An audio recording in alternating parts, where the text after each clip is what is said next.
दोस्तों, प्रयागराज में एक साधु ने अपनी मांग को लेकर एसडीएम के पैर तक पकड़ लिए और अब उन साधु संतों के सपोर्ट में अखिलेश यादव आ गए हैं। पूरे मामला क्या है उस पर बात कर लेते हैं। सबसे पहले आप इन तस्वीरों को देखिए। प्रयागराज में दोस्तों 3 जनवरी से माघ मेले की शुरुआत हो रही है। उससे पहले जो तैयारियां की जा रही हैं उस वक्त साधु संत नाराज हो गए हैं और उस हंगामे की ये तस्वीरें निकलकर सामने आई हैं।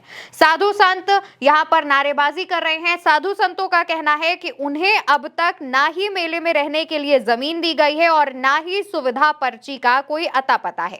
इस वजह से तमाम साधु संत जो हैं वो धरने पर बैठ जाते हैं।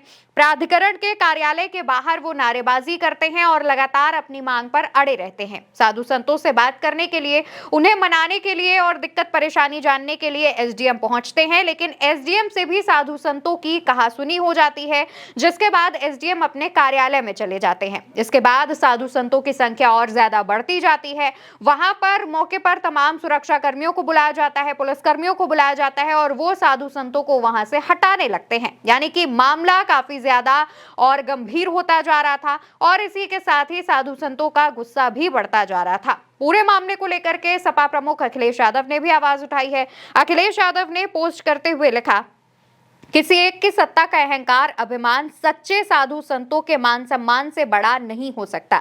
जो अपने लिए भूमि पर स्थायी कब्जा करके बैठे हैं वो धर्म के काम के लिए किसी और को अस्थायी भूमि तक का आवंटन नहीं करना चाहते। ये सदियों से चली आ रही परंपरा का घोर अपमान है। व्यक्तिगत दंभ का एक दिन हारता ही है। कुंभ और माघ मेले की ये स्वस्थ परंपरा रही है कि इस पुण्य कार्य के आयोजन के लिए अधिकारीगण पूज्य साधु संतों का आशीर्वाद लेते हैं, लेकिन युग के वर्तमान भाजपा राज में हालत ये हो गए हैं कि साधु संतों को अधिकारियों के आगे जमीन पर लेटकर गिड़गिड़ाना पड़ रहा है, वो भी किसी व्यक्तिगत नहीं बल्कि धर्मार्थ कार्य हेतु। ऐसे में सवाल ये उठता है कि अधिकारी किसके कहने पर संत समाज से ऐसा दुर्व्यवहार करने का दुस्साहस कर रहे हैं।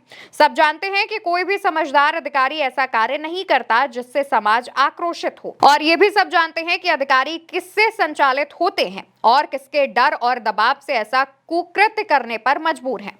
अपने को सबसे ऊपर दिखाने के लिए औरों को नीचा दिखाने का काम जो कर रहा है वो याद रखे कि अधर्म कभी नहीं जीतता और एकाधिकार की दुर्भावना अंततः पराजित होती ही है। तो दोस्तों, जिस तरीके से साधु संतों के साथ इस तरीके का व्यवहार किया जा रहा है या फिर खुद के लिए जमीन की मांग कर रहे साधु संतों पर जो ये तमाम चीजें हो रही हैं, इसको लेकर के सपा प्रमुख आवाज उठाते हैं, मामले पर निशाना साधने की भी कोशिश करते हैं और भाजपा राज पर निशाना साधते हुए उनके शासन प्रशासन पर सवाल भी उठाते हैं।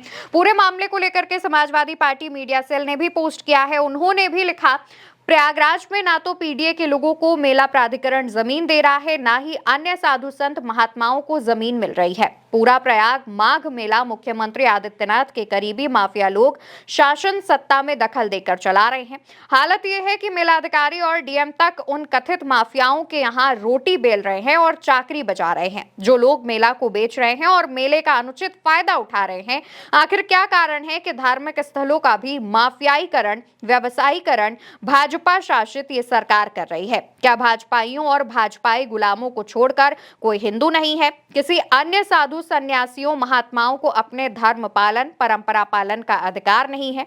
ये कैसी बेशर्मी है? ये कैसी बेशर्म भाजपा सरकार है? तो भारतीय जनता पार्टी पर सवाल उठ रहे हैं। दोस्तों, मेला जो होता है, जैसे कि अगर आप देखें तो जनवरी में माघ मेले की शुरुआत हो रही है। जहां पर मेले का आयोजन किया जाता है वहां पर तमाम व्यवस्थाएं पहले से सरकार और प्रशासन की तरफ से की जाती है। जो तमाम साधु संत हैं उनके लिए पहले से ही जगह अलॉट की जाती है और इसी को लेकर के इस वक्त हंगामा मचा हुआ है। प्रयागराज में जो साधु संत हैं उनका कहना है कि उन्हें उस माघ मेले में रहने के लिए जमीन नहीं दी गई है और इसको लेकर वो काफी समय से मांग कर रहे हैं, लेकिन जब उनकी सुनवाई नहीं हुई तो उन्होंने जो है इस तरीके से धरना प्रदर्शन किया।